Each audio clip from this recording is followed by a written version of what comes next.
remember the first time we came here? We even brought offerings and everything. And when we told her that Rex Lapis had been assassinated, she immediately threatened to squash Liyue Harbor. Paimon thought she'd be impossible to get along with. But now that we've spent some more time together, she's really not like that at all. We probably don't need to bring any offerings now that we've gotten to know her pretty well, right? Still, Paimon's got some snacks around here somewhere, so if she really wants something, we can just use that. Huh? Traveler, did something catch your eye? Whoa, what a pretty lady! Is she also here to visit Cloud Retainer? Yeah, you're right. All it takes is one look and you can tell she's someone special. As expected of that bird lady, really. She must have a whole bunch of Adepti friends from all over the country. Okay, but if we're both friends of Cloud Retainer, then we're basically friends by association, right? Want to go up to her and say hello? Helping you make more connections is a part of Paimon's job as your reliable guide. Paimon's got this.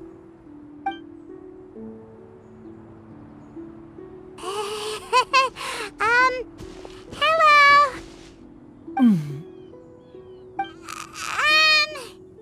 Paimon is Paimon, and this is the Traveler. Paimon doesn't think we've met, but we're also friends of Cloud Retainer. May we have the pleasure of learning your name, Madam Adeptus? You two... What is this tomfoolery? Has this shift in form so clouded your eyes that you no longer recognize one anymore? Wait, you're... Huh? You're the illuminated bird? But you look... human! How did that happen? Oh, donning human form is scarcely any test of one's abilities. As for your confusion, one merely had no reason to indulge such inclinations before. So, you're indulging now because? Well, one has made plans to pay a visit to some disciples at Liyue Harbor. Taking on a human form for such a trip is simply a way to make matters less conspicuous. You? Worrying about keeping a low profile? You're the one who likes to pop up out of nowhere all over the place. In fact, Paimon can think of several examples. Like last year, when you suddenly appeared on the top of a roof without any warning, or...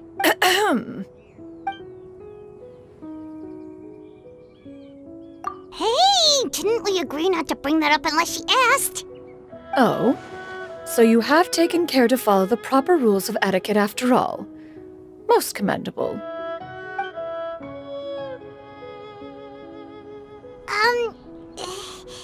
Well, this is all Paimon's got. You don't mind, right?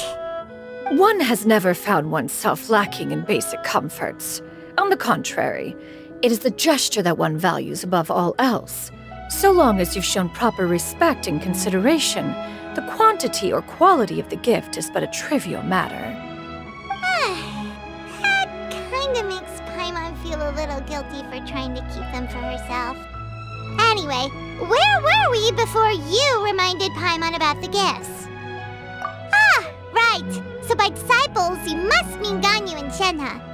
It's also been a while since we last saw them. Maybe we can come too. One planned to extend the invitation even if you had not raised the matter yourself. Shenhe and Ganyu should be quite pleased to see you again. However, one would first inquire as to the reason behind your visit here. You have cause to seek one's company? Yeah, we just found ourselves missing you and wanted to see how you were doing. We were hoping you'd tell us one of your stories. Who knew we'd run into your human form while we were at it? Is that so? If there are no urgent matters at hand, then let us make haste for Liyue Harbor. Ganyu is likely still working at Yuehai Pavilion, so that shall be our first stop. Sounds great! Then let's all go to Liyue Harbor!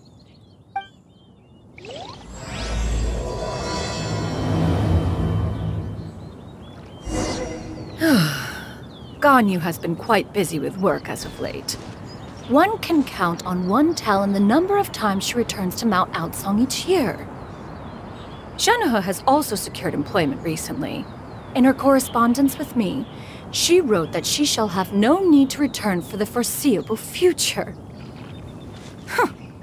Did they think one was so easily mollified?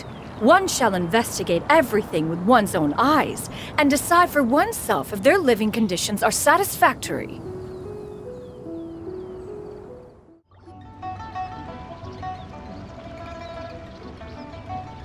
We're almost at High Pavilion.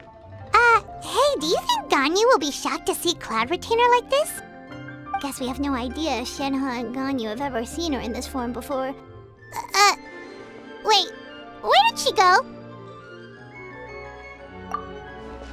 Why are you just standing there, Cloud Retainer?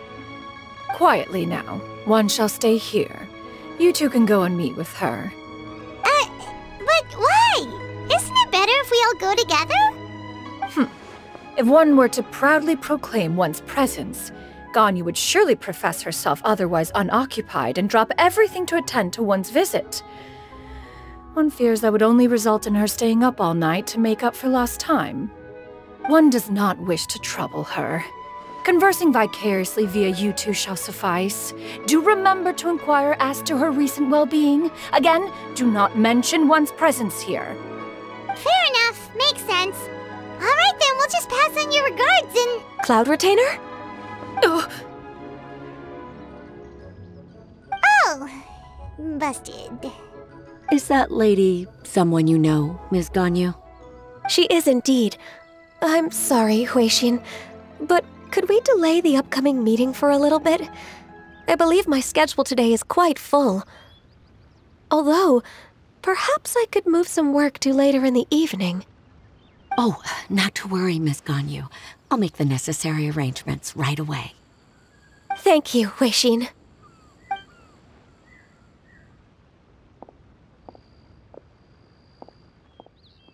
It's been a while, Ganyu.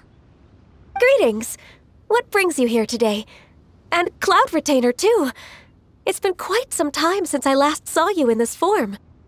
you are quite mistaken. One is not acquainted with this Cloud Retainer of whom you speak.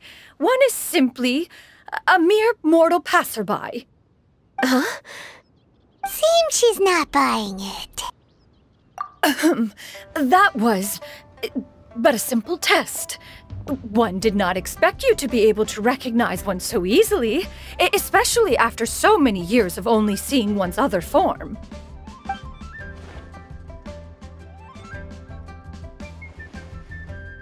But recognizing you is, my responsibility as your disciple. An apt observation. One was simply passing by while attending to some important business.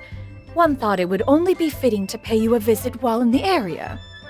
Wait, Paimon wasn't aware of any important... Cloud Retainer's right!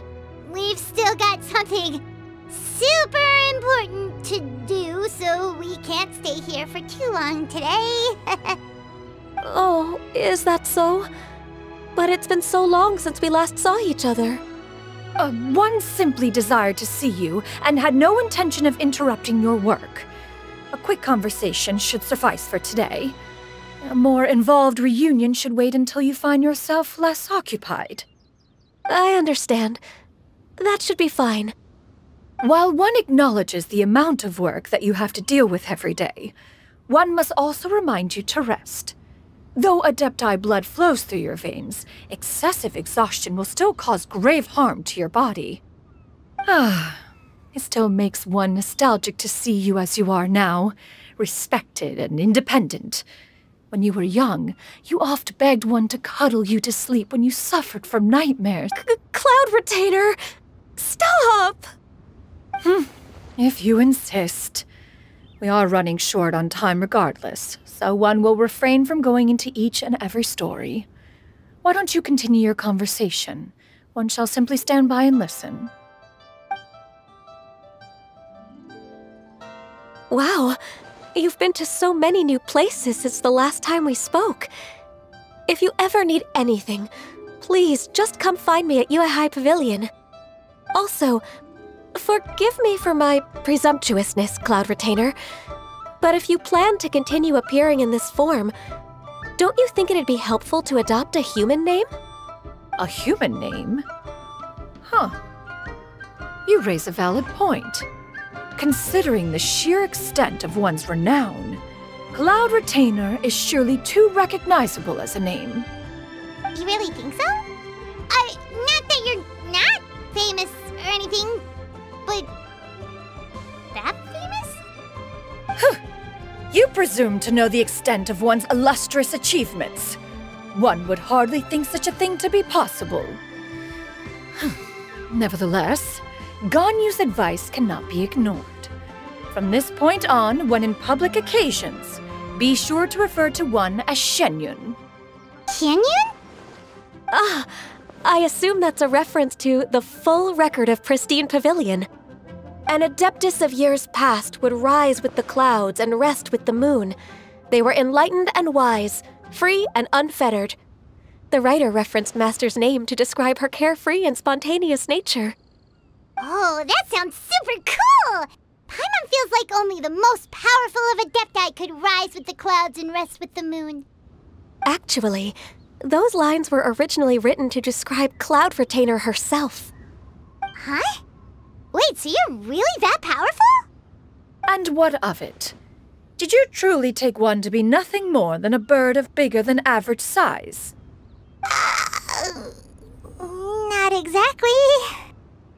To be fair, Cloud Retainer rarely speaks of her past accomplishments. The tales of her past can only be found in ancient texts. It is said that once, a long, long time ago, there was a severe drought in Liyue. Left with no choice, many people left their homes, while others spent day and night praying to the Adepti. Although I did not live through such tragedy, simply reading about it is enough to gain a visceral understanding of all the pain and desperation during that time. On top of the drought, a noxious gas also began to spread through the land. If not for Cloud Retainer's efforts, much of Liyue would be nothing more than a barren wasteland today. The books had this to say about what happened. Upon arrival, the Adeptus borrowed the wind to retain the clouds. Immediately, the clouds gathered together, and abundant rain burst forth from the heavens. Drought and plague were both driven away, and the people were saved. Wow, that's incredible! Mortal records add embellishments to dramatize past events. One did merely what one ought, and even if one had not interceded, the other Adepti would surely have stepped in to help. Even so, you stopped an entire drought! Can you really control the weather like the book said? Oh, Paimon suddenly has a lot more respect for you. So it was Paimon's bad for calling you Illuminated Bird before. You're not too mad, are you? How laughable. A name is but a simple label we carry with us on our journey through the world. Why would one be offended by such a trivial matter? That's a relief. In that case, Paimon will continue to call you whatever feels right in the moment. Well, that is quite enough ancient history for now. Ganyu, have you had word from Shenhe? One has heard that she procured a job recently. Have you any thoughts on her workplace? And what, pray tell, of her monthly remuneration? Moreover, does she find herself overly inundated with work? Is she allowed time off during Lantern Rite? That is a lot of questions. There is no cause for concern, Cloud Retainer. I introduced Shenhe to her employer personally. Wanmin Restaurant's business has been booming recently. So with Chef Mao being swamped with customers, and Xiangling still off and out in search of new recipes, I introduced Shenhe to staff the restaurant. I see. Most excellent indeed. One has had the pleasure of being introduced to that family. Xiangling is kind and astute, while her father is loyal and reliable. One has no cause to believe that they will make Shenhe's work difficult. Now, it is almost time to partake in the victuals of noon. One shall visit Wanmin Restaurant in person and see how Shenhe is doing. Huh? But didn't you just say that you had something important to do? Can that wait until after we've eaten? You may return to your work, Xianyun. One shall see to this matter on one's own. There will be many an occasion to dine together in the future. One is certain the opportunity shall present itself most readily. Of course, Cloud Retainer. Please take care. Traveler, Paimon, I'll see you some other time. See you around, Ganyu! Whew! Paimon was pretty quick on the uptake there, don't you think? As soon as you mentioned important business to attend to, Paimon realized that you were just looking to cut the conversation short and not take too much of Ganyu's time. Is Paimon right? No, in fact, it was not an excuse. One is indeed visiting Liyue Harbor for an important purpose. Wait, for real? The moment is not yet upon us. Still, the truth will be revealed to you in time. Huh. She really seems to be playing up the whole mysterious Adeptus thing right now. Is it because we just heard that cool story about her powers?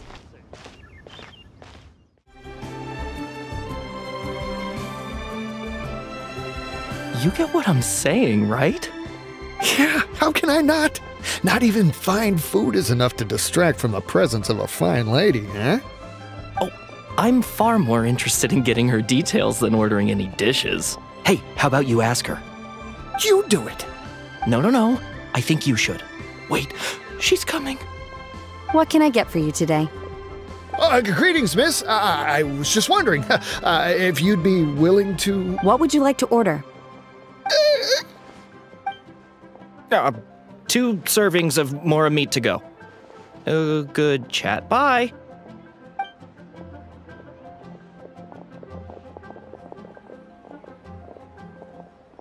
Shenhe! Welcome. It's been a while. May I take your order? Don't welcome us as guests and greet us as old friends in the same line. It's weird. Mm-hmm. Oh, and this is? This is Miss Xianyun. Master? Huh? One does not recall ever revealing this form to you before. How were you able to ascertain one's true identity with such ease? I've trained and lived with Master for more than 10 years. I would recognize you no matter what form you take. You... Is something the matter, Master? Hardly. One simply learned of your employment from your letter and came to check on your well-being. And check out the great food, too! Indeed. It's almost lunchtime. My apologies. I'm still on the clock and can't talk for very long. Well, if it isn't the Traveler and Paimon, are you here for Shenhe? The lunch rush isn't in yet, Shenhe. So I've got things covered for now. Go ahead, sit down and enjoy some time with your friends. I'll let you know if things pick up. Thank you, Chef Mao. Woohoo!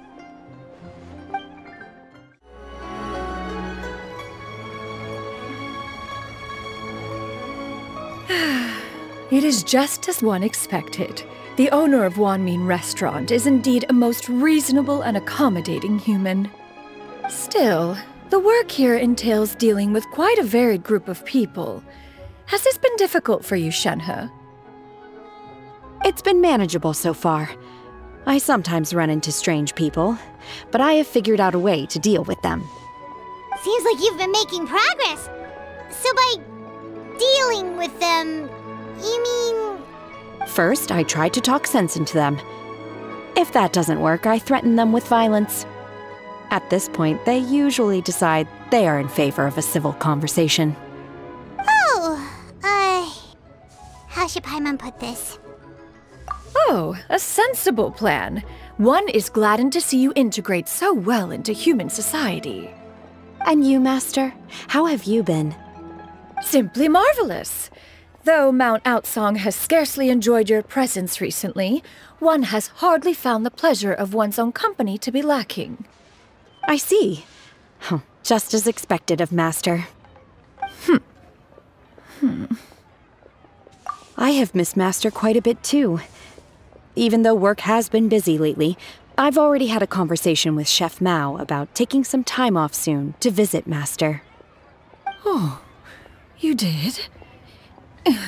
Do make note of such matters in your letters in the future. There's hardly a need to keep one in suspense. Whoa. Her mood shot up just like that. By the way, Master, since you are in Liyue Harbor, have you had the chance to visit Ganyu? Indeed. She is similarly preoccupied with her work. There was time only to exchange a few simple pleasantries. Ganyu told us the story of Cloud Retainer's name. It was amazing. We never knew how powerful she was before. I see. In that case, allow me to also share a story about Master's past. Oh? Is that a problem, Master? I believe this to be a good topic of conversation. No, not a problem. One was simply caught off guard. But no matter, please, proceed. One is most curious to see how much of one's own conversational prowess you possess. Master once participated in a race against Mooncarver. After Mooncarver lost, he insisted that Master's ability to fly gave her a natural edge in such a contest. In response, Master agreed to forego flying in return for being able to use one of her devices in the race. Mooncarver accepted, only to find Master with a brand new device on the day of the contest. Huh. What kind of device was it? It was a mechanical vehicle made out of iron. What was it called again? Oh, an electro-powered bicycle? Oh, you refer to the bicyclical Thunder Flashmobile. One spent 49 days conceptualizing and crafting it. It need only be infused with adeptal energy, and it can cover thousands of miles in one day. Oh, it boggles the mind why Mooncarver ever supposed he might best me in a contest of locomotion. Though he sprinted with all his might, he could barely keep up. Alas, the one flaw of my mechanism lay in its weakness against mountainous terrain. One was thwarted mere seconds from victory, when it was thrown off course and failed to make it across the final stretch. Truly a most unfortunate turn of events. Anyway, do go on, Shenhe. Master, that was the end of that story. Is that so? With you gone, one has seldom felt the desire to call upon those old fossils for another contest. What is a race without spectators, after all? Have you been lonely, Master? Lonely? At one's age, entire human generations come and go in the blink of an eye.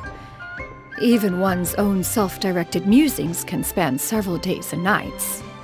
'Tis a most foreign sentiment. The mere mention of it is preposterous. What is the reason for that look upon your face? It's nothing. It's just...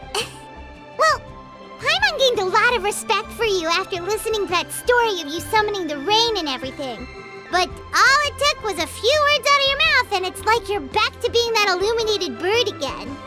I was just a little bit confused. Which one of the two is the real Cloud Retainer? To me, they are both, Master.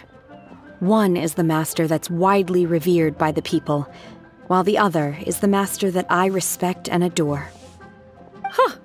One finds oneself exalted yet again with sweet words of praise and flattery of a most extravagant nature. You chose to exalt one with your words, yet you refuse to grace Mount Outsong with your presence for any extended period of time. One would almost question the sincerity of your estimations. This is not to say that your words paint an inaccurate picture. One has always lived by a single ideal. Eschew all action and abide by no rule. One does as one pleases and speaks as one pleases. Others may critique or praise as they see fit, yet one places little weight in such judgments. She got what, 2 sentences of flattery from her disciple, and it's as if her ego is about to burst. Do you have any empty tables?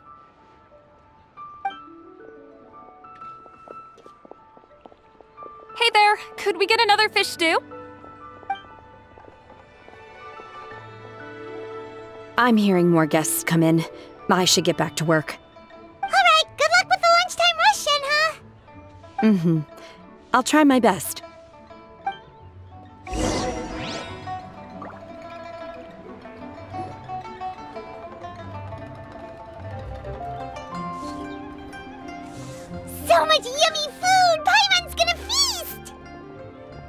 One is fond of all kinds of delicacies and delights in a multitude of flavors.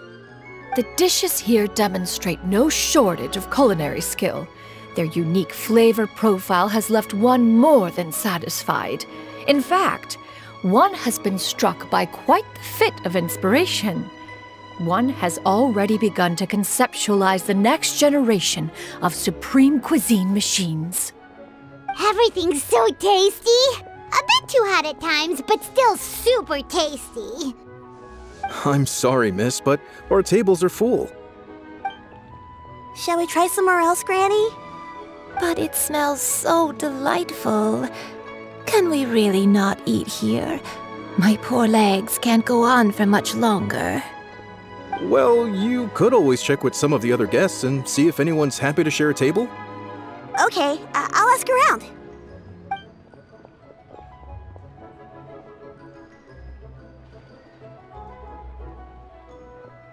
Excuse me, would you mind letting us share a table with you?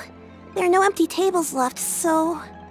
Ah, well, Paimon doesn't mind. What about you guys? Great! Thanks so much. My name is Xianyun, and this is my granny, Yuendai. Granny? Yep. Is there something wrong with that? No, Paimon's just a bit surprised. She looks so young.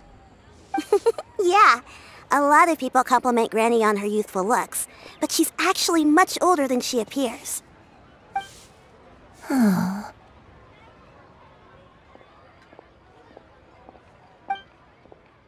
Granny, why don't you take a seat? Come on, it's not polite to stare. Huh. Have we met before? No. 'Tis a fated meeting, then. Please, take a seat. What would you like to eat, Granny? I can order for you. I want braised earthworms. They always pop up out of the ground after a rainstorm. No, not this again. Granny, there's no braised earthworms on the menu. Braised earthworms? Well, that sounds weird. Do people actually eat that? Right, that's what Paimon was thinking too. Need any help? Help? Oh, do you mean with Granny? Thanks, that's nice of you to offer. Granny has pretty bad dementia, so her memory's getting worse all the time. She's always saying things that sound kinda confusing. Actually, her memory's been bad ever since I was little. But it's gotten so bad lately that I even have to remind her who I am every morning. They died young. It's just me and Granny now. Oh, but it's okay. Don't feel bad. Granny loves me a lot, and I love her a lot too. Sure, it's hard at times, but you just gotta make the best of the life you've got. wow. You're really tough for your age, kid. You're too kind. And me? What about me? You're tough too, Granny. Plus, you're really gentle, and you're always there for me. Yes, and it's hardly as if I forget everything. I still remember the important things. Wait, what was that really important thing again? Ah, I remember now. It was a dream. I had a dream where everything was dark. Someone was standing in front of me. She told me to come and find her, and that once I'd found her, I would be free. Huh? That sounds super important. But how come you've never told me about it before? It was just a dream, so I forgot about it. But I'm in a good mood now, and somehow I remembered it again. You know, I believe I've had this dream a great many times. But just how many times have I had it? Now that I do not remember. Wait, so you have a reoccurring dream where someone's talking to you? That sounds spooky. Oh, does that mean you're possessed? Unlikely. Her eyes are clear and her breathing remains calm and level. One sees no signs of possession. Are you sure? Who do you take me for? Is one not an adept? Am I not an expert? Huh, you're right. Paimon almost forgot you're the expert. In that case, do you still remember what the person in your dreams looked like, Granny? Not anymore. Although, I have a sense that she looked rather like me. But not as I am now. My younger self. A younger version of Granny? This is just getting weirder and weirder. What is going on here? As one said, fate must have brought us together. You may leave the situation to me. Are you sure? So, what are your names? Paimon's Paimon. Just Xianyun is fine. Thank you all so much for offering to help. But first, I'm sorry for asking, but, how do you want us to pay you back? Oh, we don't need any payment for this. Thank you so much. You're welcome. But Miss Xianyun, what exactly can we do to help out this Granny? All we have to go off is that dream. Where do we start? That is elementary. Since her dreams portray her younger self, then we shall retrace the steps of her youth. Once we have revisited those places, her memories will likely return. Sounds like a plan. So, Granny, do you remember which places you went to when you were young? Why, of course I do. The heavens above, the earth below, the wispy clouds, and the emerald mountain streams. Okay, taking that as a no. I might have an idea. Once, when I was really little, my dad told me that Granny used to be a martial artist heroine who saved loads of people from a disaster. If it's true, then maybe they wrote about it in the history books or something. A martial arts heroine? Oh, Shincho knows tons about Liyue's chivalric traditions. If anyone knows about the heroes of the past, it's him.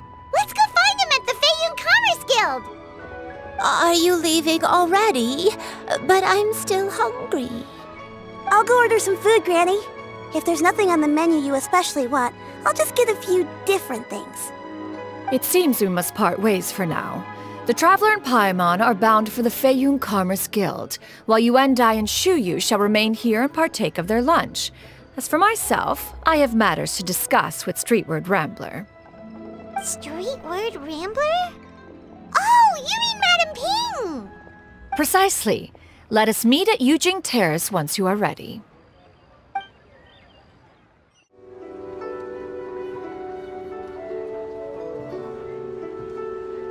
Huh. It's you two. What brings you here? Shincho! Great, we found you! We wanted to ask you about something.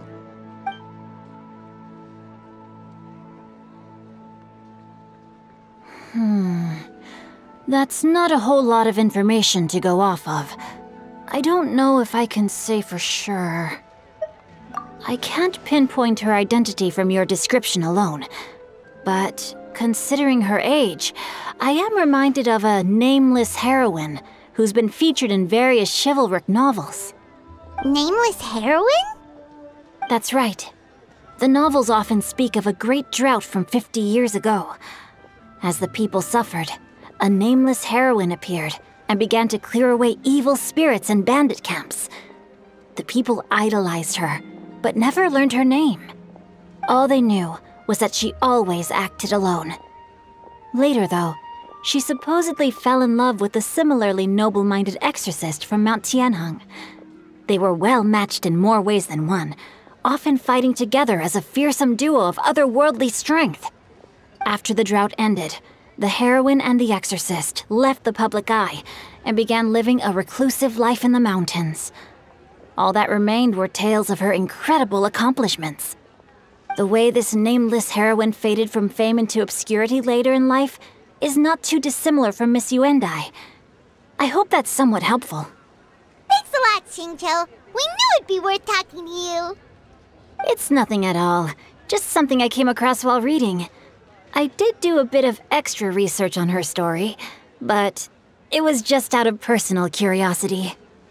Well, Paimon still thinks that's super cool. Oh, wait, Xingqiu, if you've read up on her, do you know of any places often associated with her? Let me think. In the novels, the nameless heroine always appeared near one of 3 places. Wangshu Inn, the area just north of Jueyun Karst, and Qingyun Peak. Perhaps the real-life heroine who inspired the character was also often seen near those 3 places.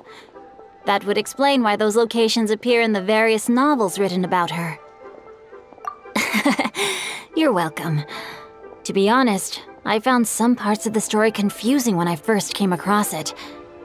If Miss Yuendai was indeed the original inspiration for the character, she may just be able to help me put the pieces together. It's rare for a chivalric hero to fade into obscurity during their lifetime, even after retiring from the public eye. But no one ever saw or heard from the nameless heroine again. There were even rumors that she became extremely ill. I've never understood why someone would go to such lengths to erase themselves from public memory. It's almost as if she was trying to hide from something. There's probably far more to the story than what's been written. We'll be sure to tell you if we manage to uncover the truth. That's a deal.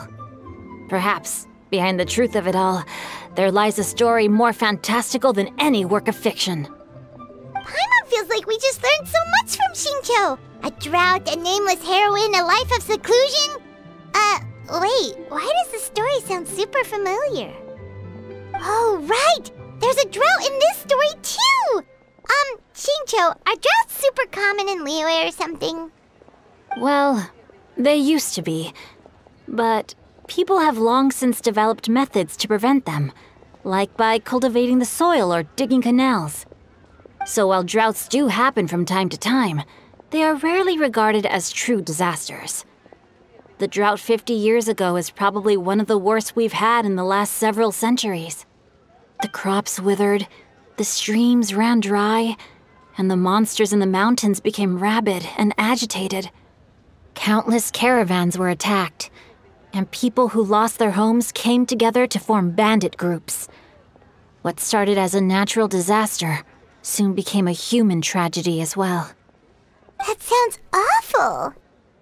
Yeah, and that's exactly why the nameless heroine was so beloved. She must have been someone of true integrity, to do so much for the people while asking nothing in return.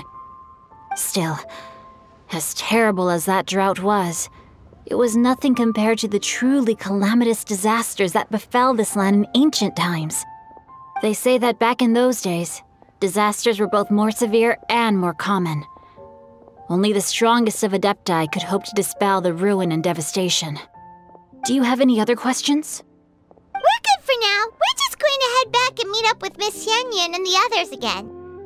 Paimon hopes that Granny Yuendai will be able to remember more of her past. She used to be a great hero who saved many people. So sad that she can't recall any of it. Anyway, we'll be off now. See you some other time, Xingqiu. Thank you so much for your help. It's no problem at all. Safe travels.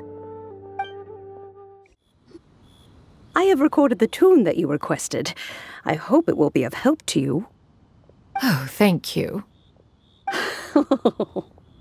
Straightward Ping, what has amused you so?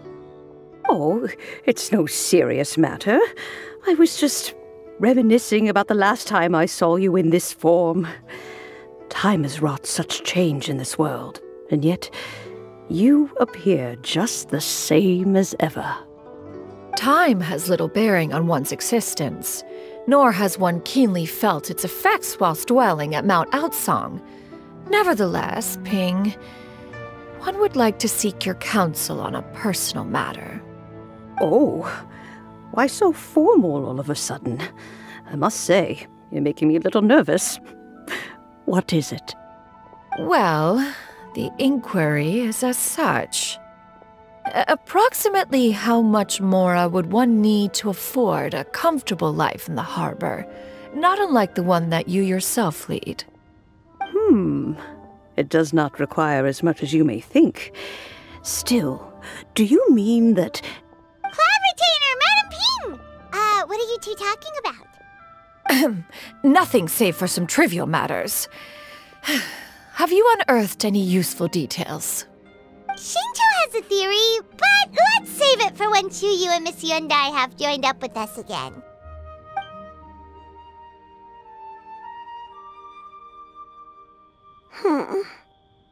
Do not be troubled, young lady. Here, have some tea.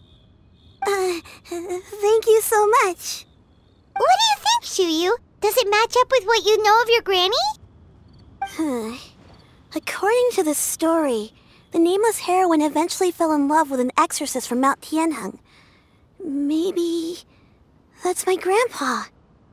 I don't have many memories of him, but there was this one time I found a box in her attic full of a bunch of weird sigils. I think so too. Granny might remember something once she's returned to a familiar place. What marvelous tea. I can taste the dew's sweetness in this cup. It's as if I was taking a stroll in the mountains, thoroughly one with nature and at peace. Is that so? Then please drink as much as you like. There's no need to hurry.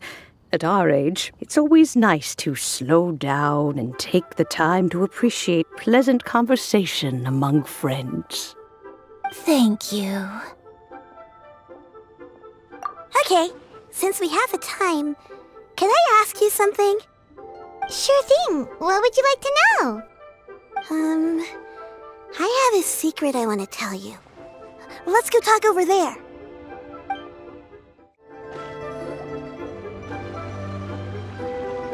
What's wrong, Chuyu?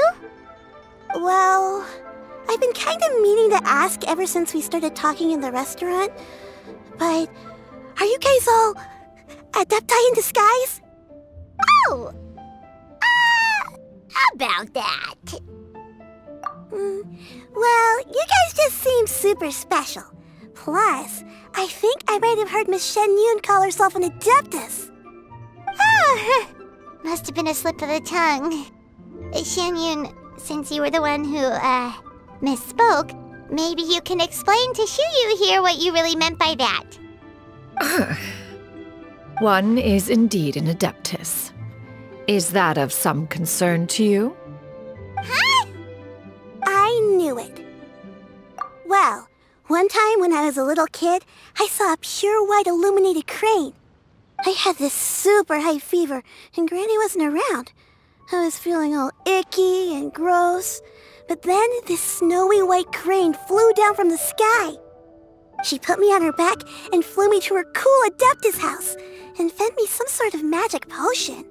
When I woke up, I was already back in my bed and my fever was gone. I really wanted to thank her, but I was too sleepy to stay awake, so I never got the chance. So, I just kind of wanted to ask if maybe any of you have ever met an Adeptus like that? A pure white illuminated crane? The only two we've ever met are blue and white and black and brown. Have you ever met one that's pure white, Cloud Retainer? Never has one met an adeptus with such features.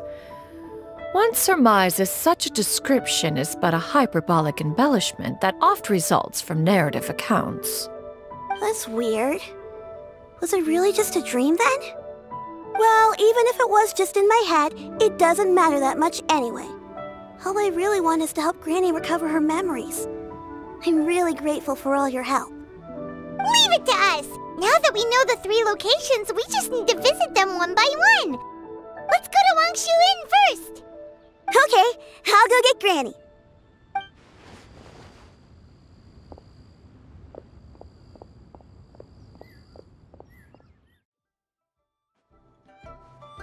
Wangshu Inn.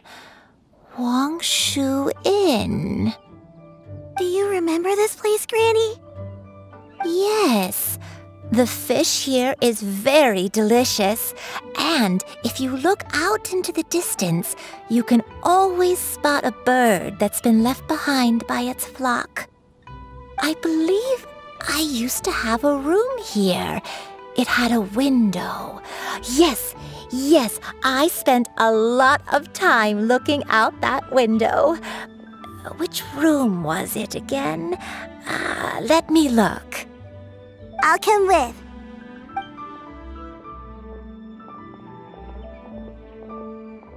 Paimon's still having some trouble understanding what she's talking about, but if she's so familiar with this place, that must mean she lived here, right? Wait, huh? Whoa! Shell! What are you doing here all of a sudden? You scared the living daylights out of Paimon! I sensed a non-human presence and decided to come take a look. If you're here, then there's likely no trouble afoot. I suppose there's no cause for concern. It's been a while, Cloud Retainer. I see you have returned to your previous form. I have indeed. I fought alongside her in this form on many occasions during the Archon War. Oh, wow! What was she like during the war? Oh, wait, let Paimon take a guess. Was it anything like this? Behold, the glory of one's newest invention, the Bang Bang Continuous Fire Mechanism. Hands up and surrender, or be prepared to face the full might of the Adepti! An impressive imitation. Paimon knows her all too well. Even so, Cloud Retainer was not always as ostentatious as you describe. You may be unaware, but her talent with Adepti sigils is just as formidable as her skill in mechanics. The Archon War reached its peak after Guizhong's death.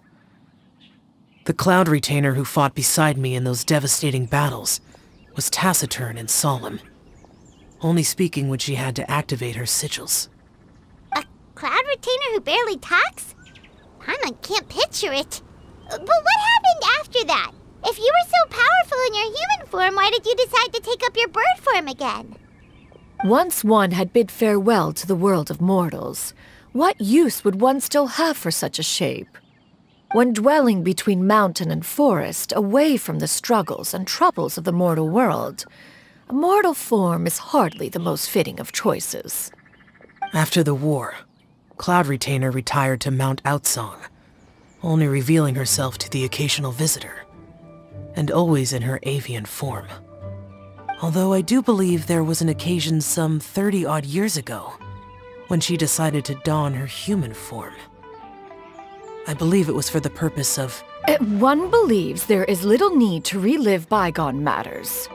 Granny, are you okay? Back then, at this place, Perhaps this conversation should end here. I shall take my leave now. Should you encounter any trouble, you need only call my name. However, given that you are traveling with Cloud Retainer, I trust you are in good hands. Everyone! I think Granny is finally beginning to remember her past. Slowly now, calm your mind and recount what has been recalled. A long time ago, I stayed here to recuperate from my illness. Huh. So what Shinto said was true! You did fall ill! Was that why you went into hiding? I don't remember. I'm very sorry, but I can't even remember the name of my illness. The only thing I can remember is that it took a great toll on me, and there was no cure for it. I was confined to my room in Wangshu Inn, where I spent many days unconscious. I'd come to every once in a while and stare at the migrating birds outside the window. It was a solemn sight. I remember crying, but I'm not even sure I knew why. One day, I met a traveling merchant. Upon hearing of my illness, he sold me a bottle of soul-revitalizing tea pills. He told me that the pills were concocted using Adepti blood and could be used to alleviate my symptoms. Sure enough, I made a full recovery. My illness remained dormant for several decades after that. Wait, but if your illness remained dormant for several decades. Are you saying that what you're going through now is just a relapse of what happened all those years ago? And it was all thanks to the pills that you managed to keep the symptoms in check? Paimon's brain kinda hurts. Do you remember anything else? I'm sorry, I don't. Oh, if only I wasn't so useless. Hey, you're not useless. You've done so much for me. Watched me grow up, raised me. How could you say that about yourself? Oh, fret not, dear child. Granny was just a bit frustrated. That's all. The recovery of a person's memories is a gradual process. Finding pieces of one's past is always superior to not finding anything at all.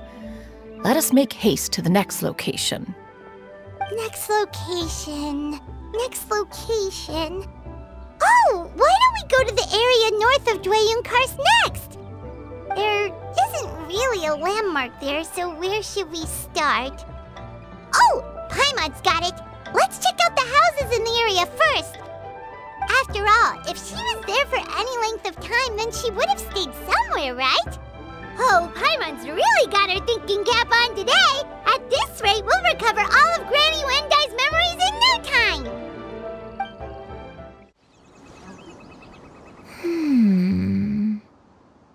I don't remember this place at all.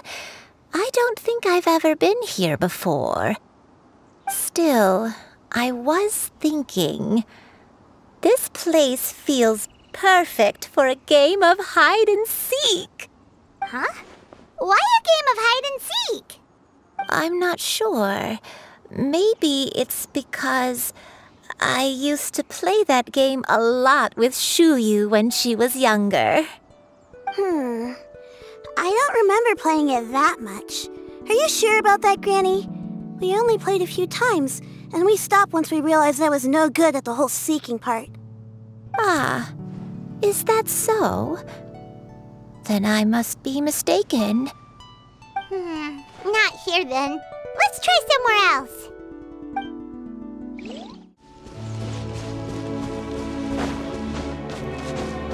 Whoa, why are there so many treasure hoarders here?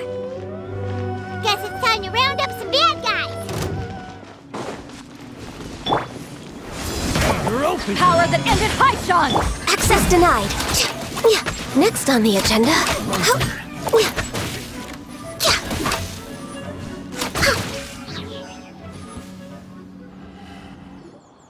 Do you remember anything about this place, Granny Wendai? Let me think. I feel like I've been here before. But I don't think I stayed here too long. I might have just rested here briefly before continuing on my way. Got it. That's okay. There are still plenty of other places we can check. Wait a second. If I remember correctly, I believe I brought... Ah, yes. I brought some sweet snacks with me. Go on, take some. You need to eat a lot if you want to grow big and strong. Oh, thank you! Then Paimon will help herself.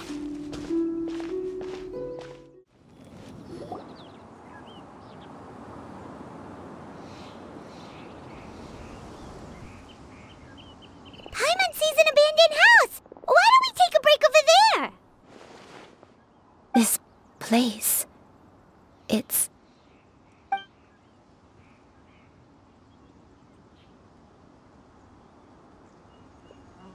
Did you remember something, Granny? I remember. Xianyun, this is where your father was born. It was a moonless night. I had been injured, so your grandpa was supporting me. We fled together with some being in the fog behind us in hot pursuit. I had exhausted my strength when the labor pains came on, so we took refuge in this house. Your grandpa set up a barrier outside, but neither of us knew if it could hold the monsters back. I remember that night. I remember falling to my knees, reciting a prayer over and over. I alone am the source of this sin. Punish me as you wish for forsaking my oath, but spare my innocent child. Sin? Oath? Did you do something wrong? I don't know. I don't remember. I only remember praying in the darkness with all my strength until the sun finally rose again and the fog cleared out. Eventually, the house was filled with the sound of my baby's first cries. That baby was your father. I remember I clutched him tight to my chest and wept tears of joy. It was the first time I'd ever felt such happiness in my life. My dad? He was my pride and joy, and so are you, Xianyun. You're so much like him, and I love you both so much. But you're always going to be different from me. Why? Just what did I do? I don't care what you might have done, Granny. You'll always be the person I love more than anything. You're too sweet, Xianyun. I'm lucky to have you with me. If not for you, I would not have had the courage to come here, to try to remember what I had forgotten. All right, let's not stand around any longer. There's one place left, yes? Let's go take a look. If one recalls correctly, the next place should be Xianyun Peak. Yuandai, how fares your health? I may be a bit slow, but I'll do my best to keep up. I'm sorry to keep everyone waiting. Climb on. I shall carry you to the top. Oh, such lightness of weight. All those who grow old grow frail in the end, do they not? First, you lose your memory, then your health. Eventually, you end up losing everything. My only wish is to depart this world with a lucid mind, to free myself of this torment and the burden it places upon others. Fret not. You have my aid in this endeavor.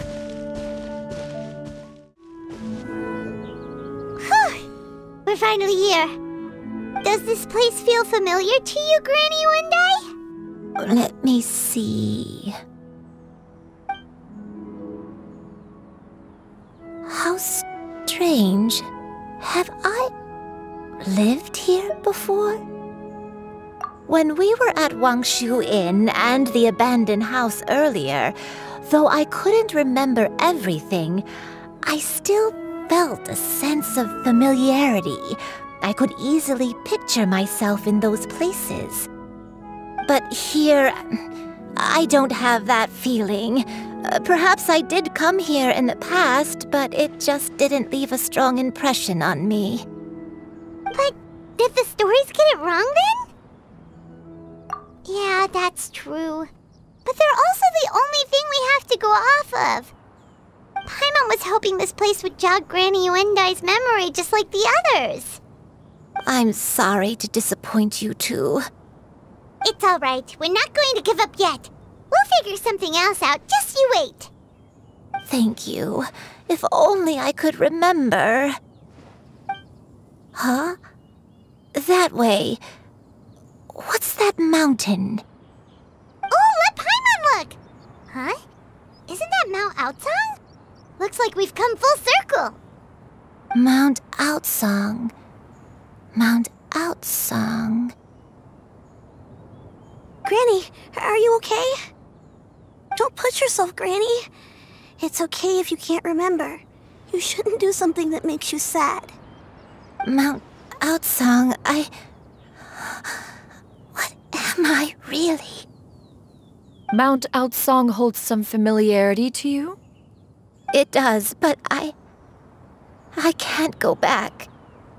Are you feeling unwell? My head It feels all heavy and dizzy. What is wrong with me? Cloud... Miss Xianyun, is there anything you can do? Let us go to Mount Outsong. But... Fret not, all will be well. You and I, you have already given more than enough to the pursuit of this endeavor. You may leave the rest to me. I've prepared something that can aid you in suppressing the fear in your heart and restoring your lost memories. It currently resides at Mount Outsong. Wait, really? When did you do that? I never leave anything to chance. All will reveal itself when we arrive.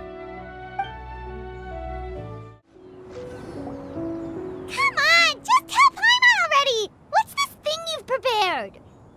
Here, this is it. Huh? But isn't this the mechanism that you were tinkering with when we first got here? Oh, is it another invention of yours? Precisely. A recent one at that. I am most pleased with the result. I call it the Suspensus Somnium mechanism. It periodically releases a soft breeze, which when paired with a gentle adeptal tune, can help the listener subconsciously relax and even enter a semi-hypnotic state. Soothing agitation and anxiety, relieving exhaustion and insomnia, its potential uses are numerous indeed. And of course, it can also aid in the recovery of lost memories. Whoa, what a cool gadget! But if you had it all along, why did you keep it to yourself until just now? We could have come to Mount Outsong right off the bat and saved time on a lot of floating. How preposterous. Had you and I not recalled much of her past through her own efforts, the device would have nothing to draw upon. We Adepti can only help those who first resolve to help themselves. Had she lacked such determination and strength of character, one would have little to offer in way of assistance. Paimon thinks she gets it now. Hey, what's that other thing? As previously mentioned, a gentle adeptal tune is required to take full advantage of the mechanism. One secured such a tune from Streetward Rambler. Only with her melodies can the mechanism reach its peak power. Whoa, Paimon can feel what you mean. Paimon's body feels light as a feather. It's as if she's lying down on a warm patch of grass after a super satisfying meal. And you and I, is the mechanism helping you to relax? It appears she has already succumbed to the depths of reverie. Come, join one on this side. We shall give her some time to herself.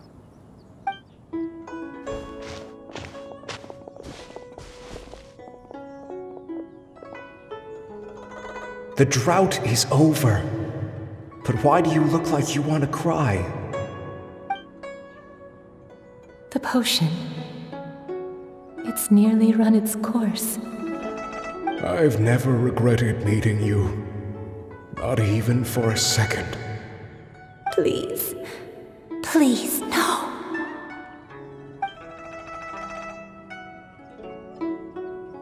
Have you forgotten? This is the world you left behind. One of gentle breeze and morning dew, perfectly straddled betwixt the realms of heaven and earth. This is your home. This is where you belong. You should have never left. The you of the past, the me from not that long ago, we should have never.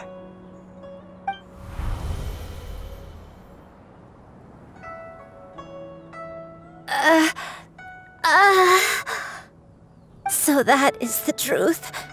No wonder this place is so familiar. Granny! Granny, are you okay? Cloud Retainer. Your memories have returned? Wait, Did you just call her by her full name? Does that mean you already knew each other? Yes. I now remember everything. Everything. Granny, please don't cry. I'm here. I'm here. Oh, don't worry, my dear child. Granny is fine. I'm so sorry, everyone. You've gone to so much trouble on my behalf. It's all come back to me now. The most important thing that I had forgotten was the truth of what I once was. One can sense the guilt that now plagues your conscience. Reclaiming a truth long buried is sure to come with a myriad of complex emotions. Perhaps one should recount the story on your behalf while you compose yourself. No, it's okay. Now that I've remembered, I must face my memories head on. Xianyun, everyone, I cannot thank you enough for all your help. I'm ready to tell you my story, if you're willing to listen. Please, Granny, don't force yourself. What happened in the past doesn't matter. I love you more than anything. Nothing you say can change that. I know, dear child. My feelings for you are exactly the same. It is for this reason that you deserve to know the truth. Some time ago, I made a terrible mistake. One for which I could never atone. Is this the sin that you mentioned in Xianyun Karst? What happened? I am, in truth, not a human being. My real form, one that I held for centuries, was that of a wild crane. I spent many, many years living on Mount Outsong, bathing in the soft breeze and drinking the sweet dew of the mountains. At some point, I somehow gained wisdom and sentience. The Lord of the Mountain, Cloud Retainer, became aware of my existence and began to share many stories with me. She even passed on the secret of cultivation to me.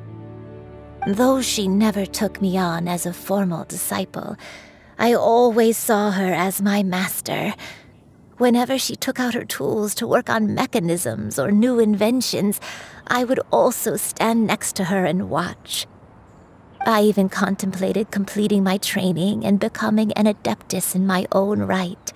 I followed her teachings, and time gradually passed us by. Until that fateful day 50 years ago. 50 years ago? That's right. Master regaled me with many stories of her past deeds. From them, I learned how she had saved people from a similar crisis in the past. She was the one I looked up to the most. More than anything, I dreamt of becoming an adeptus like her. I wanted to travel the land like she had, relieving suffering wherever I went. But I was still far from being a real adeptus. I possessed no ability to take on human form and fit in with the crowd. Once she learned of my desires, Master prepared a special dose of human mimicry potion for me. She warned me that the potion's effects would only last 10 years, and if I were to fail to return to my original form at the end of that time, I would forever forget my past as a crane and become something neither human, beast, nor adeptus. Oh no. So that was the source of your dementia all along. Was it because of Grandpa? Indeed. I fell in love. Though he was human, he had spent his entire life training on Mount Tianheng. When we met, it was not only my first foray into the world below, but his as well. Although clumsy and impulsive as he was, you'd think he was the real strange bird among the two of us. But still, just like me, he cared deeply about the world and wanted, more than anything, to cleanse it of all pain and suffering. I could not help but fall for him. But my time continued to tick away. Those 10 years passed by in a flash. Yet I did not want to leave his side, so I... Oh no, what happened next? I committed an offense. I wanted to stay with him, even if it meant living a life full of pain and suffering, even if it meant that I would eventually turn into a monstrosity. I knew I had betrayed Master's hopes, but I was too ashamed to face her. So I wrote her a long letter instead and asked someone to leave it outside her abode. I was convinced that she would not support my decision, and I lacked the courage to speak to her face to face. In my shame, I fled and tried to hide from the world, such that no one would be able to find me again. But that was only the beginning of my troubles. I began to suffer from a strange illness. My memories became hazy and confused, and I could no longer keep myself awake. I understood that my pain was caused by my refusal to return to the life I was fated to lead. Along with my memories as a crane, I soon forgot the true cause of my suffering as well. I knew only that I had committed a sin. All I could do was pray for forgiveness, even if I had long forgotten what needed to be forgiven.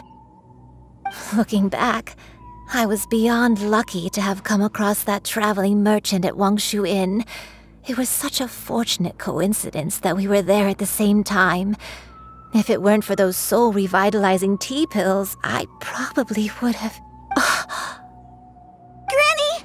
What's wrong? Coincidence? Why did I ever think it was a coincidence? Tea pills concocted using the blood of an adeptus? No, it couldn't be. Master, don't tell me. Back then, that merchant was actually...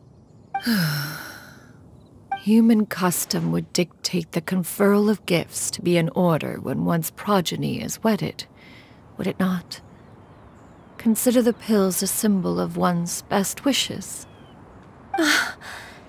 So when I tried to conceal my name and mistakes from the world and hide myself away in perpetuity, the only person I managed to deceive was myself. You knew where I was all along. One still remembers when you were but a fledgling. You possessed a certain fondness for a particular game. You would hide yourself among a group of wild cranes and ask one to pick you out from among the flock. One found you with such ease every time. 'Tis a truth most evident. One always recognizes one's own, no matter what form they may take. Wait! Paimon's confused! So, Cloud Retainer, you found Yuendai again? But how? When? And what happened after that? Perhaps it is now time for one to recount the rest of the tale.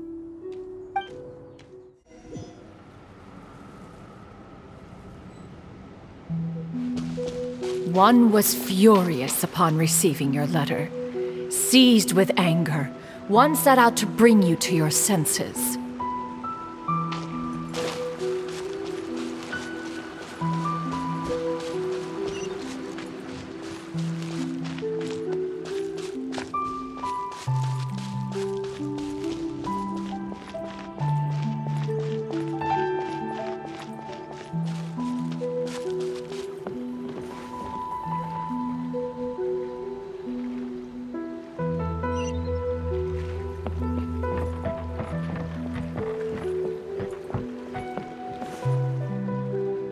In truth, one had more than a few misgivings about your chosen partner. As an exorcist, his talent was lacking. One could hardly say his skill with sigils was any better. But soon, one came to appreciate the devotion he bestowed upon you during your illness.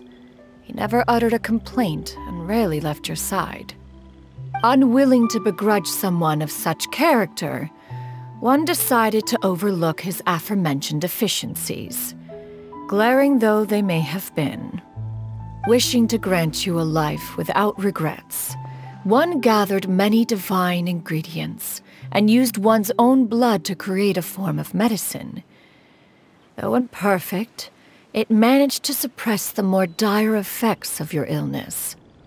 As for how to deliver the medicine, after much contemplation, one eventually decided to perform the deed oneself.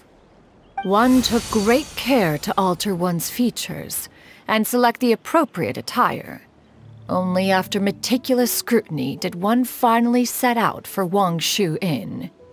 As one expected, you were most ignorant of one's true identity.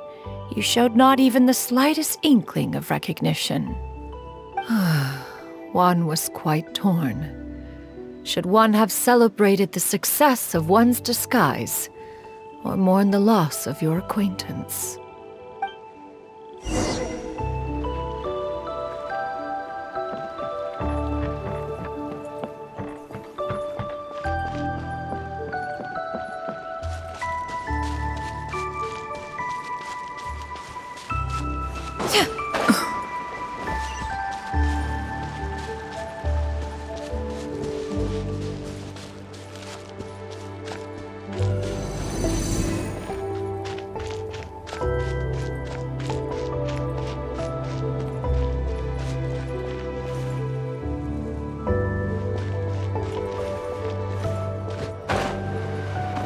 Nevertheless, one would speak to you about another matter, if you are amenable.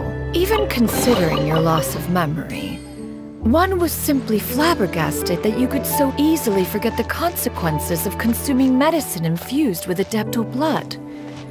Its proclivity to attract monsters is hardly that complicated of a concept to remember. To think that you tried to travel while weak from sickness and heavy with child.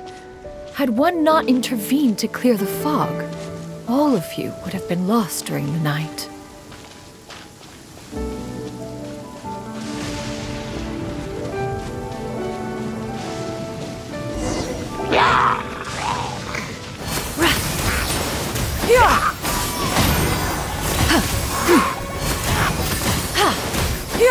Skyward!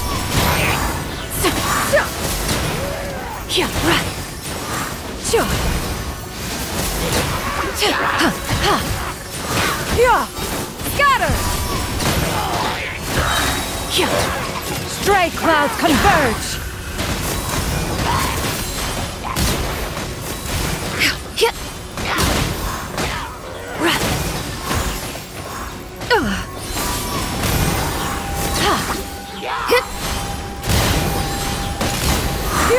Skyward!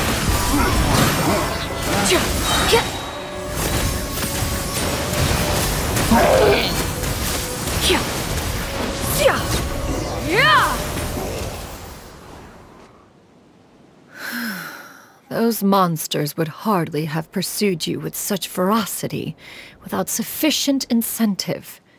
They were likely incited by the presence of godly remains. Said godly remains, in turn, were likely drawn to the trace of one scent on your body. One was, after all, an active participant in the Archon War. Some of the gods were likely shattered by contraptions of one's very making. In the end, one was relieved to see you endure through the night. At the break of dawn, one heard an infant's cry pierce through the air, and one saw you carefully cradle the child to your chest. Although certain mortal matters remain foreign to me, one could not help but be moved by your joy. To see you happy, that was more than enough.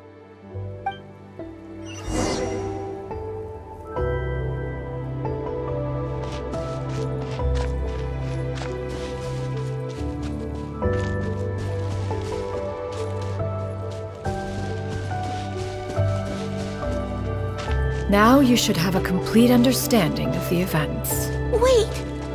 But if that's true, then the crane who took care of me when I was sick must also be... Ah, one had almost neglected to recount the absurdities of that tale.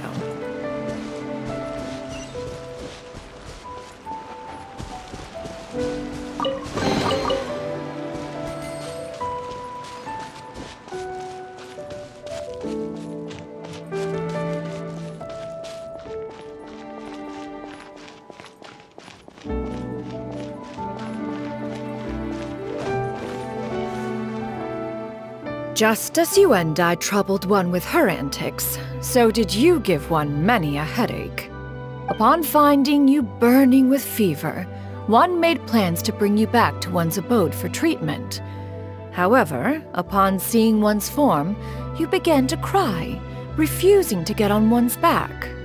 When one asked you why, apparently you believed that one could not possibly be a true Adeptus because all illuminated cranes are white from tip to toe. One had no choice but to apply powder to one's body to conceal the variegated nature of one's appearance. You became more than amenable enough when one stood before you devoid of any other coloring. It bears mentioning, however, that as a crane, Yuandai was nearly entirely pure white in color. Though you had never encountered her in that form, you still recognized the essence of her being. Perhaps fate brought you two together in more ways than one.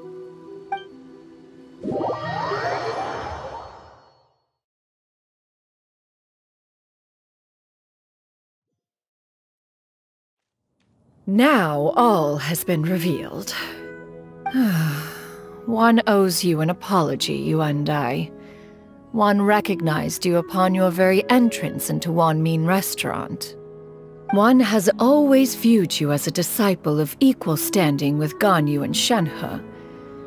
Indeed, one wished to bring your story to a satisfactory end with this visit to Liyue Harbor. Still, one could not reveal your identity right away. Had one simply informed you of all you had lost, all those cherished memories would merely have become the fictionalized account of another. Memories are most meaningful when recalled by those who lived through them. Would you not agree?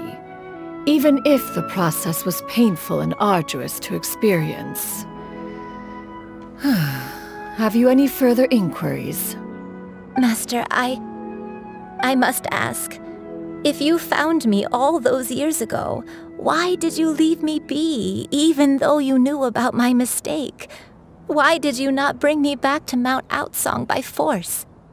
One has never regarded your action as a mistake. It was a simple choice, nothing more. When it is time for one's progeny to leave the nest, it is the responsibility of an elder to let them fly free. Yet, when your wings grow weary and the night grows dark, just know that you always have a place to which to return. 'Tis a refuge referred to by many a name in mortal writing. Home, nest, haven. Whatever its denomination may be, its essence remains quite unchanged. One speaks, of course, of a place not unlike one's own abode. One's disciples are free to come and go as they wish, yet the door remains forever open to those who wish to return. One rather hopes you count yourself among them. Thank you. Thank you so much. You and I. One expects you too have sensed the rapid deterioration of your condition as of late, have you not? 40 years ago, you chose a path without a future. Though one used one's own blood to provide you with a few decades of extra time, it merely delayed the inevitable.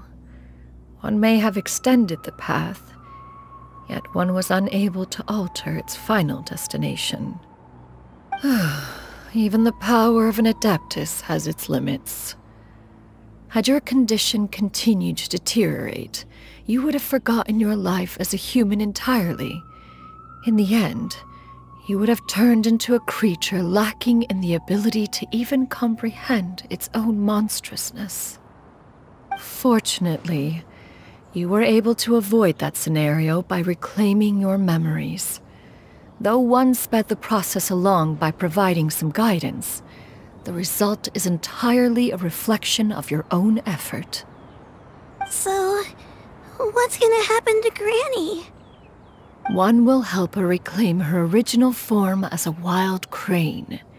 If it be fated, she may recover her sentience one day. She's gotta go back to being a regular crane, huh? Master, you've already done more than enough for me. I don't know how I could possibly repay your kindness. This is a better result than I could have ever hoped for. How much time do I have left? Not long. The transformation is imminent. Granny? Please don't leave, okay? You're all I have left. Please. Don't be sad, dear child. Granny has led a wonderful life. My only regret is having to leave you behind. Don't forget to eat well, okay? A growing young lady like yourself needs lots of good food to grow big and strong. Promise Granny you'll take good care of yourself when I'm gone. I promise, Granny. I'll do whatever you say. Good girl, good girl. Don't worry. It's not goodbye forever. Granny's gonna become the most formidable crane in all of Mount Outsung. Granny will train day and night. I won't stop until I can turn into a human without having to rely on anything but my own power. When that day comes, we'll be able to live together again, you and I. How's that sound? Good. That's a good girl. Even though we won't see each other for a little while, as long as we both work hard, we're sure to meet again someday. I'll eat well, Granny. I promise. And I'll wait for you, no matter how long it takes. I'll wait for you to come back. That's a good girl. Then Granny really has no more regrets.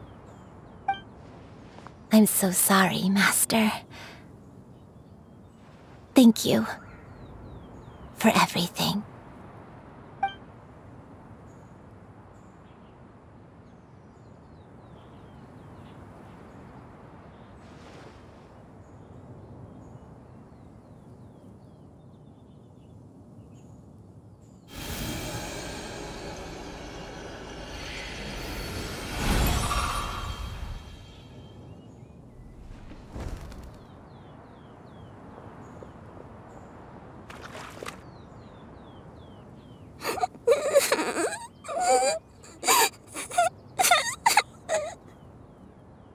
Xianyun. Let her be. At her age, crying is a natural, if not fitting, response to such an event. Tears are a necessary part of maturation. Sometimes there is scarcely a better vehicle to wash away the toll of stress and misery. Now that the issue has been resolved, you should also take a moment to relax. Give yourself some time to rest. Take a nap if you must. One will wake you in due time.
I always believed we would see each other again. that our days of separation would finally end, and all my troubles would be behind me.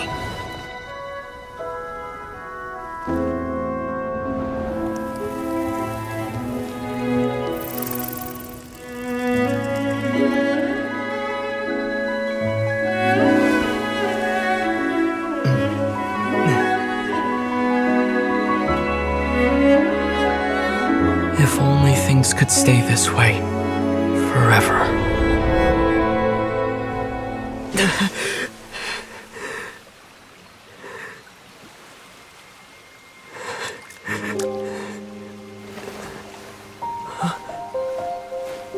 A nightmare?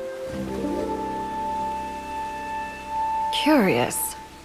If you're relaxed, shouldn't your dreams be pleasant? It was a good dream. It's just... You weren't ready to wake up.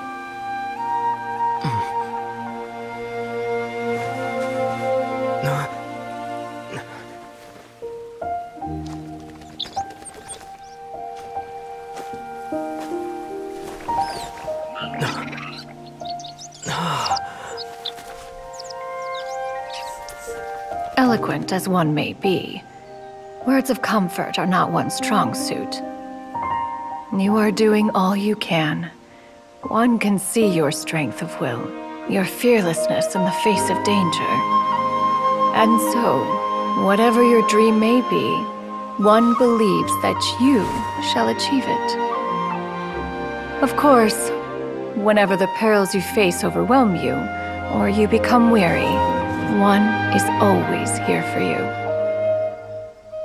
After all, as an elder, it is only right to look out for the young ones.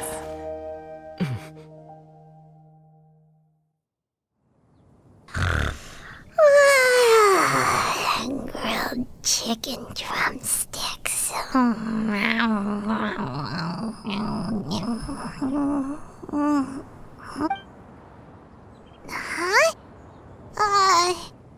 Was Paimon sleeping just now? Oh, Paimon wasn't talking to you. Paimon had a dream about eating grilled chicken drumsticks, that's all. Madam Adeptus? Oh, Xianyun, you're awake. How do you feel? I feel a little better. Thanks. I know I'll see Granny again someday, so I don't feel so sad anymore. Madam Adeptus? Could I, ask you something? Would you take me in as a disciple? Oh, and have you reasons for this sudden interest? I know Granny thought what she did back then was wrong. She felt really bad about it. But without that mistake, I would have never been born. Even though Granny lost her memories, she never forgot to show me how much she loved me. So, I thought maybe one day I could become a cool Adeptus like you and help a whole bunch of people, just like Granny wanted to do. Upon some reflection, one supposes you are no mere mortal. The fact that Yuendai's blood flows through your veins is proof enough of that. If this is what you desire, one shall make it so. Thank you so much, Madam Adeptus. No, I mean... Master. Xianyun, are you sure about this? Paimon's gonna let you in on a little secret. We've seen Cloud Retainer's 2 other disciples, and they pretty much eat nothing but bitter herbs like Genshin and violet grass. If you join them, you'll never enjoy Wanmin Restaurant's delicious cooking ever again. How utterly preposterous. One has never enforced such a rule. Every individual must find their own path to enlightenment. So long as one retains a pureness of spirit, one's dietary proclivities are quite irrelevant. Well, you say that, but Paimon's not seeing any tasty treats up here now, is she? Although Mount Outsong is rich in natural beauty, its location does preclude access to certain finer mortal comforts. That is precisely why one plans to relocate to Liyue Harbor.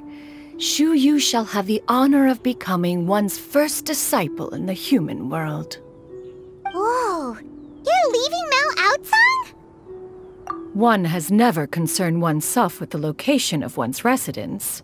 From the very beginning, one has sought only solace and peace.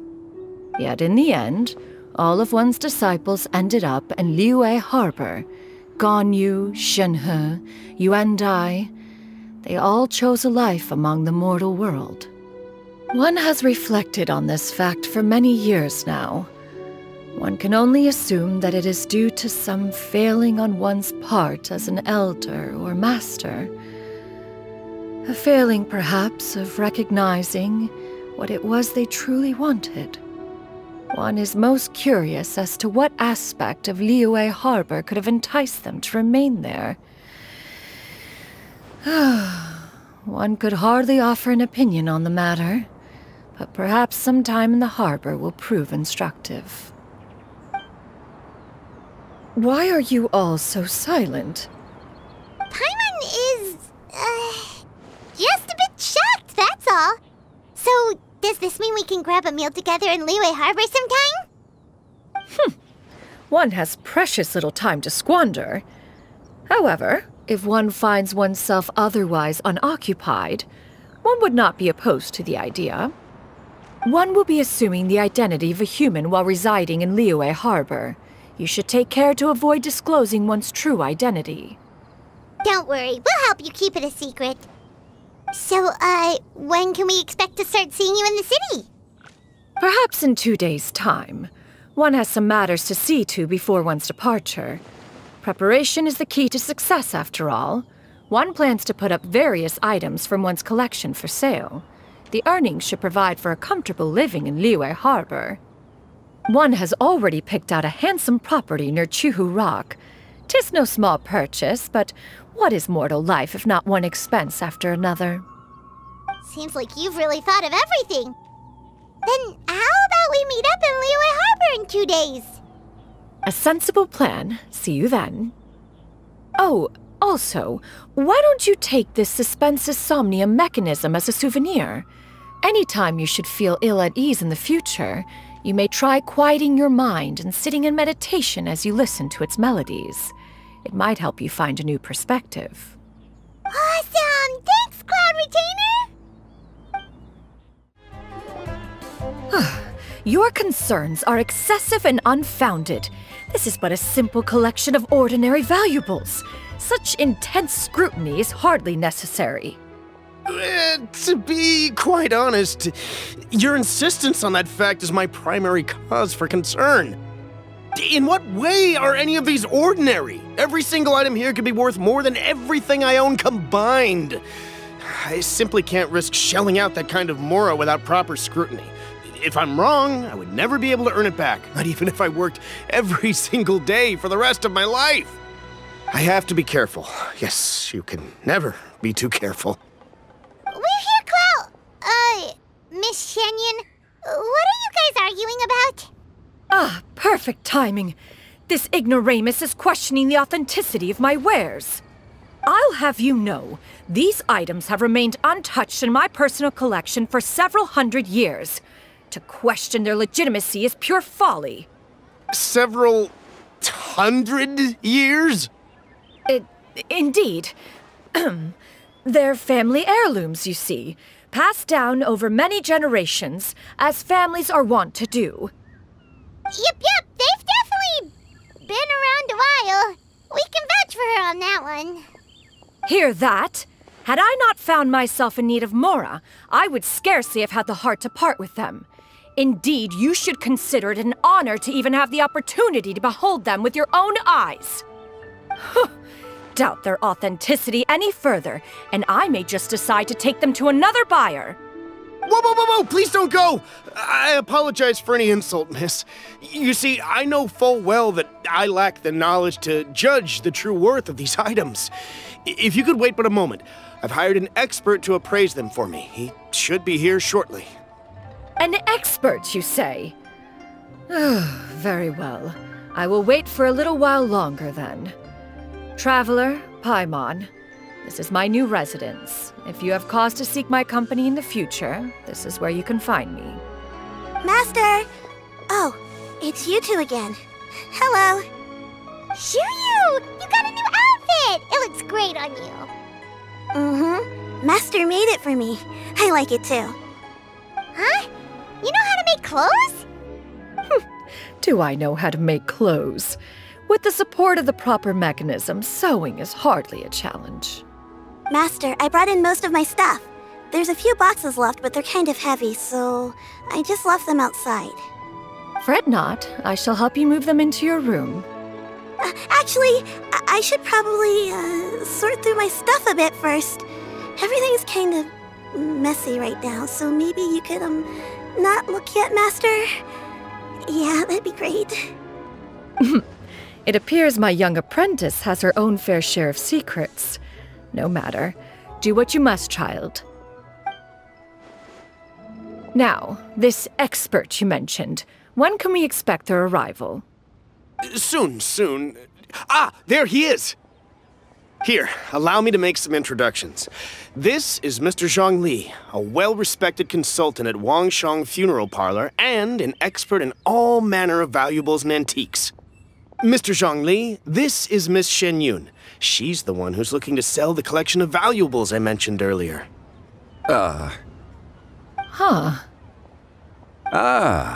If it isn't Miss Xianyun. It has been quite some time since our last meeting. What a serendipitous reunion. Indeed, most serendipitous. Have you been faring well as of late, Mr. Zhongli?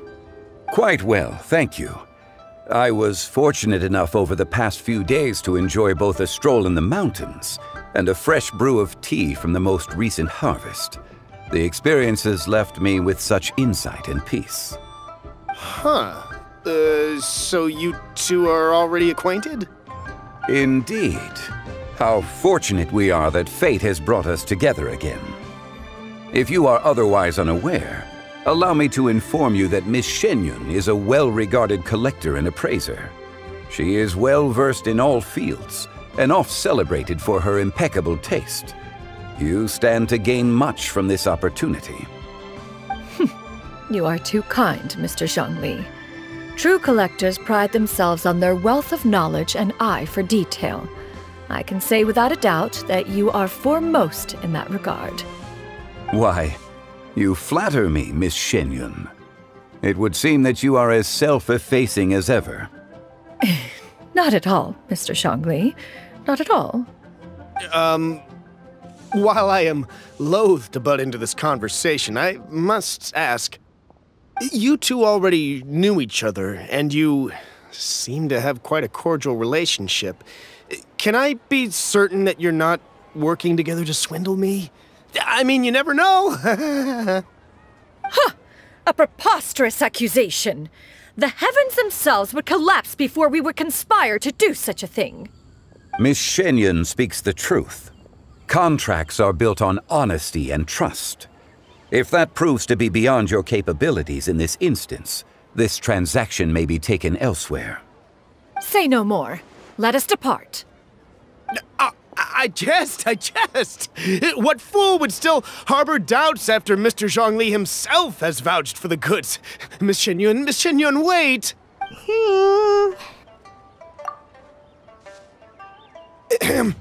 I deeply apologize for doubting you.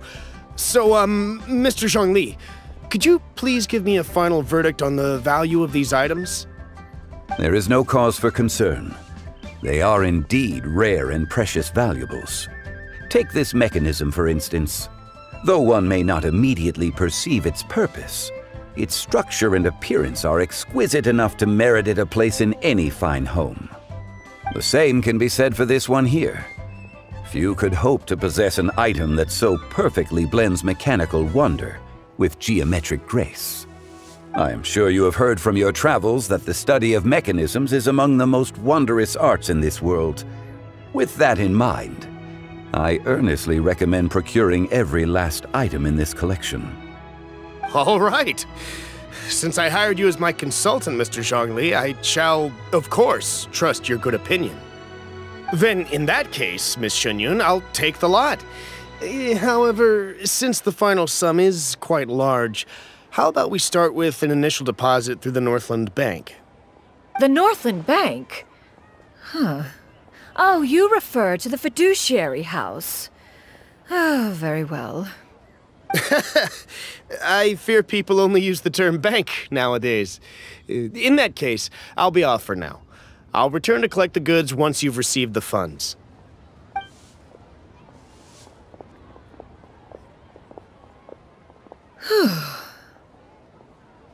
Zhongli! My friends, have you been doing well? We've been great! How about you? Paimon didn't know you were such a busy consultant! My days have been quite pleasant as well. I had been quietly enjoying a cup of tea when Mr. Xiaozu requested my services. As for you, Miss Xianyun, I presume you must be looking to settle in the city? I must say, the name Xianyun sounds exceedingly strange coming from you. Perhaps you could dispense of that particular epithet in further conversation. Whatever for. Am I not addressing you as a friend should? Well, that is true, but... Alas, refer to me however you will. After all, a name exists such that others may address you with it. One is hardly ignorant of that fact. It would seem that you have gained many valuable insights over the years, Cloud Retainer. One has indeed. One's previous days were all brief. Now that one has made up one's mind to move and settle, one has gained a much better appreciation of the hubbub and commotion of the city, as well as the people's hard work and ardor. This city is much changed from how it was more than 1,000 years ago. Not unlike the ocean tides, so too shall the movement of people ebb and flow. From turmoil to peace, enlightenment to aspiration. Human society possesses limitless potential.